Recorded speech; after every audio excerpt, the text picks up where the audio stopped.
Hey, I'm Iluka and I'm here chatting to Milky. Didn't know that you knew how to feel it, but was it ever love? You didn't hold back.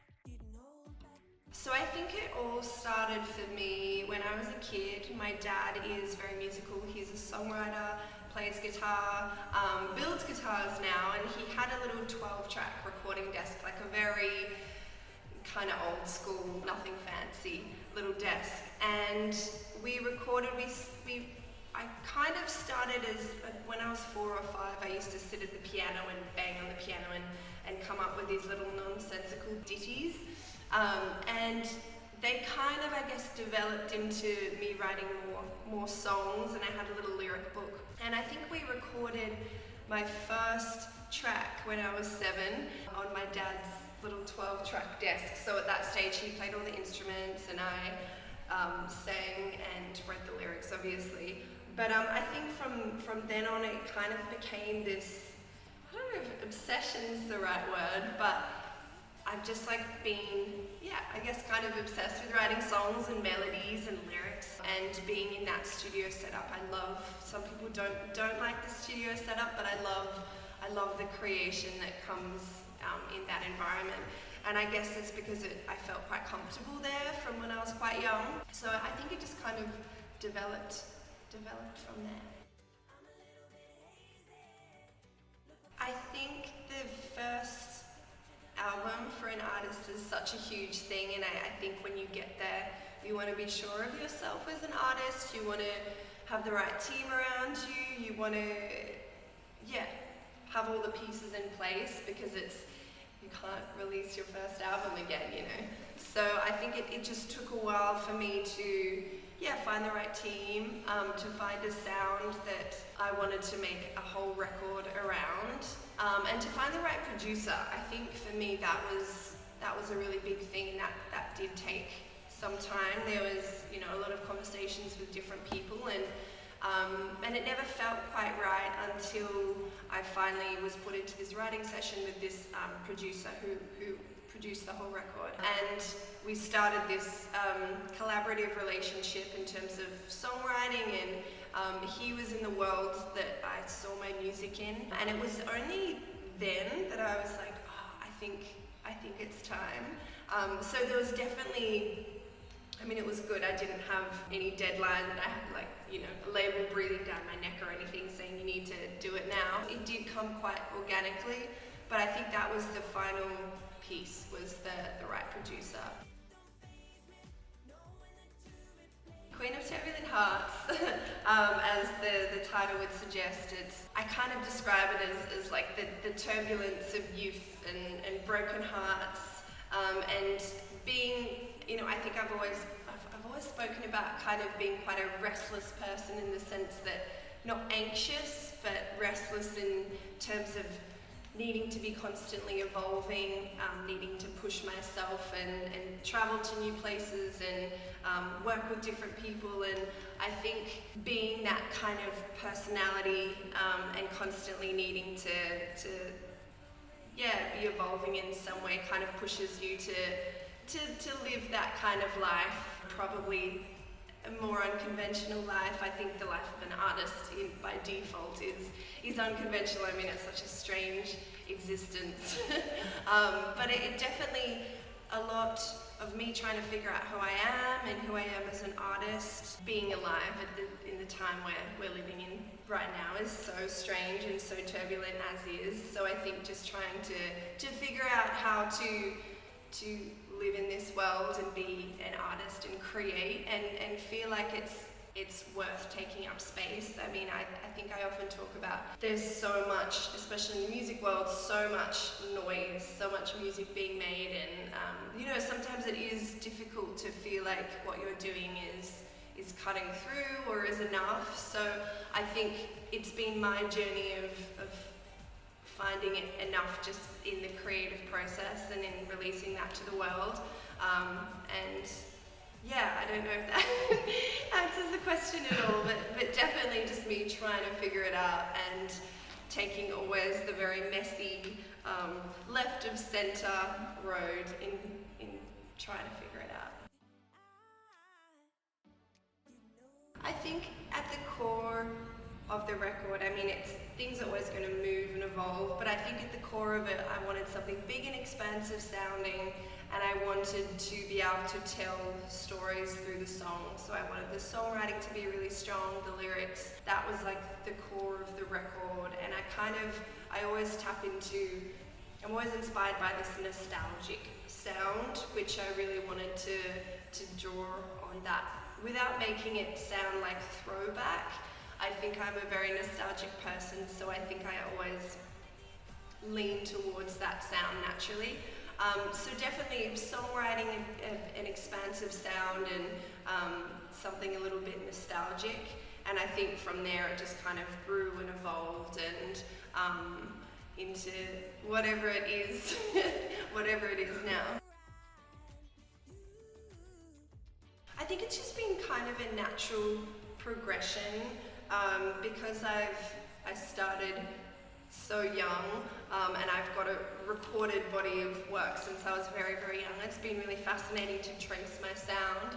I think it definitely started, I mean, as a kid, my dad and I like to call it cheesy pop, which is what I was writing when you're trying to write about love, but you have no idea what love is. And then it kind of, I was quite drawn to a lot of the songwriters from the 60s, so it kind of went into this more folky, Joni Mitchell, Dylan-esque world. So it's always changed and evolved. There was a moment I was very into the jazz, bluesy stuff, and there was a moment went more into kind of rock and roll world, and I like to think of it as where I am now is pulling parts from all of those stages of my songwriting, so a little bit of folk, a little bit of rock and roll, a little bit of soul and gospel in this kind of more finished sound, I guess pop sound, whatever that even means these days. So definitely just taking, all the different stages that I've been through have kind of led me to where the sound is sitting now, which is really cool, I think.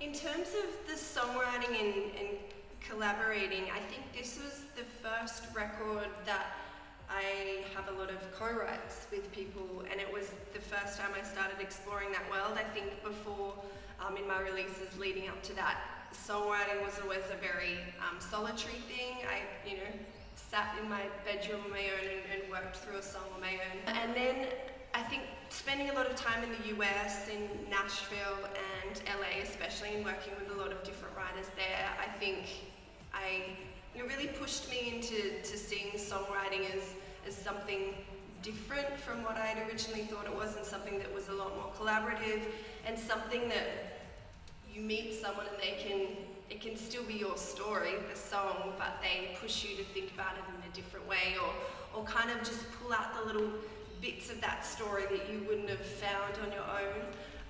And I think that whole process of co-writing and being pushed by other writers really was a huge, huge, huge part of what this record is and my development as an artist. And I think Aaron was just one of those people who, I think the trick is you want somebody who gets the best out of you, rather than putting too much of their taste and their story and their music onto you. It's about like pulling out the pieces of yourself that you wouldn't get to without them, and I think Aaron was so good at that in terms of being really patient, and we spent a lot of time playing around with sounds and working out exactly what this line really meant in terms of what I was trying to say, which I would never have done on my own. So I think that the whole record is definitely the idea of collaborating in songwriting was a huge part of this record, which I love, and I'm so glad that I opened up to this kind of new world of songwriting. I'm a very visual person, very, very visual. My mum is a photographer and graphic designer, so I think I get that visual world from her. And I think for me, music just so naturally has a visual world. Whenever I'm writing a song, whenever I'm listening to a song, there's always a world visually for me. And so it's just, yeah, a natural part of what I do as an artist is creating that world. And you know, if I could do a music video for every song I release, I would, because I do love it that much. And again, the collaborative process of that as well, and getting to work with so many cool videographers and directors. I mean, recently I was in LA and I got to work on a music video for a single I just released, High Love, and I got to work with this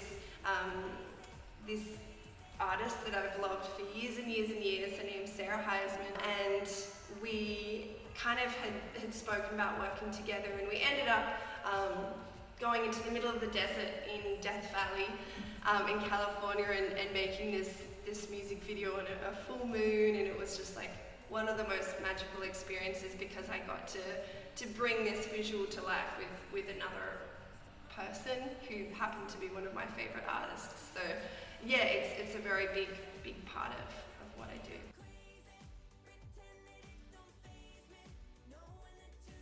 This is tough. Okay, I think first I would do High Love.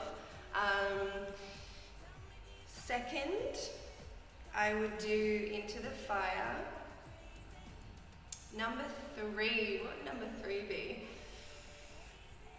Maybe The Limit, because it's kind of another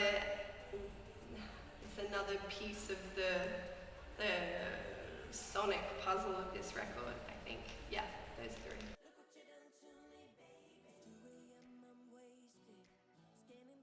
This is a bit of a cop-out answer, but I think this song, Into the Fire, lyrically, there's not a specific lyric, but I think that whole song is very true to who I am, and I know when people who know me really well have heard that song, they say like that's the most you, that is, and this story I'm telling in that song, I think, is very true to who I am. So I don't know, I'd say in general that song. An awesome band, love my band. Lots of energy, lots of feelings, I think. I've been on tour recently and just playing all the songs live, it sounds big and expansive, and all the feelings, I think, expect it all. I think when the sound is good and you're completely in it, I think it's almost like you're not thinking about anything because you're completely present. You're with the audience, there's like an exchange of energy going on, and I don't think there's, ideally, when it's a good show, there's any thought. It's just feeling, being in the music and sharing that moment with the audience, I think. Should've kept that if I known that you would write her love songs with words that never rhyme. You never hold back, never hold back. 2 a.m. I'm wasted, scanning through their faces. You stop my mind from racing. Look who what you've done. Lately, I've been out getting up crazy, pretend that it don't faze me, knowing that you replace me. Let me tell you about it lately. The days are over, coming so hazy. Tell me, do you call it baby? God, I swear you made me crazy. I'm crazy. I'm a little bit hazy. Look what you done. It's always changing, but I would say at the core of my foundation as a musician would be definitely Patti Smith. I would definitely say Fleetwood Mac are right up there. Bowie. Prince a lot recently in the last few years. And then all the kind of classic songwriters, your Joni Mitchells, your Dylans, Leonard Cohens, those kind of people as well. I like weird spoken word thing with Patti Smith. I would love to make a whole record with her that's like spoken word kind of thing, or a pop song with Harry Styles. So many. I have to say, I always come back to What's Going On by Marvin Gaye. It's just genius. I honestly think it's the most amazing record. Lizzo, what's it? Special. Yeah, Special. It's such a good song. Oh, makes you feel so good. A Lynch film, David Lynch film, something really moody and dark. Miley, love Miley, adore her. It was probably something folky because I started off playing, bars and stuff with my acoustic guitar. Not bars because I was too young, like cafes. It was probably a Leonard Cohen, Joni Mitchell thing. I probably did like your Oasis Wonderwall back in the day too, which I'm a little, which I'm not proud of. But definitely the kind of folky songwriter stuff. A band called the Dead Ringers, which is Casey Chambers, sorry, I almost forgot her last name. Casey Chambers, like, family band. So they had a band called, the Dead Ringers. So it was kind of in that, I guess, like, folky country rock world. And I remember going as a kid, and I remember Casey Chambers just thinking she was like the coolest person up there with her guitar singing these amazing songs. I saw Robert Plant in New York probably, what do you mean, before COVID, like maybe 4 or 5 years ago, and it was such an amazing show. It was so amazing, and to think of the history and how long he's been around for. He just sounded so amazing, the band was so amazing. And I'm a fan of all the recent stuff he's been doing as well. It's cool to see someone who's come from such a big band still continuing to write amazing music. So probably that. It was probably the Backstreet Boys, let's be real. See, I loved both though. I mean, I would rather be a Spice Girl, I guess, because I would rather be in an all-girl band than an all-boy band. So yeah, Spice Girl. Rainbow Spice, that's a good one. Oh, I actually just did Sydney My Music Bowl in Melbourne like 2 weeks ago, and it was the most amazing place. The outdoor amphitheatre vibe and the audience were just amazing. So I'd honestly say that's up there. See, this is an interesting question because I think when you say guilty, you usually go to the like super pop stuff, and it's often the female pop stars, and I'm like, why should we be guilty about listening to amazing pop music, and why is it always female pop stars that we feel guilty about? So that is interesting, and I've been questioning that a lot recently. So when you said guilty, I would probably go to like, I love Dua Lipa, I love Lizzo, but there shouldn't be any guilt in liking these amazing pop stars that release amazing music. So I'm not guilty, but I would say, I love Dua Lipa, I love Lizzo. I'd probably say like a Lana Del Rey, because you just see everyone trying to, like you see her influence in every songwriter and so many musicians today. I'd probably say Lana. Stop taking it all too seriously and have a bit more fun. I guess it was a natural progression, kind of recording music and playing lots of live shows, but I remember a moment of realizing that this is actually something that I really could do. Was probably, I was just about to finish school, and I got asked to come and record some songs with a musician and a producer who I was and still am a big fan of. In Melbourne. So that was kind of a big deal and a moment where I felt like there was some kind of recognition from actual musicians who, obviously believed in what I was doing, and I think that was, that moment was probably a big turning point.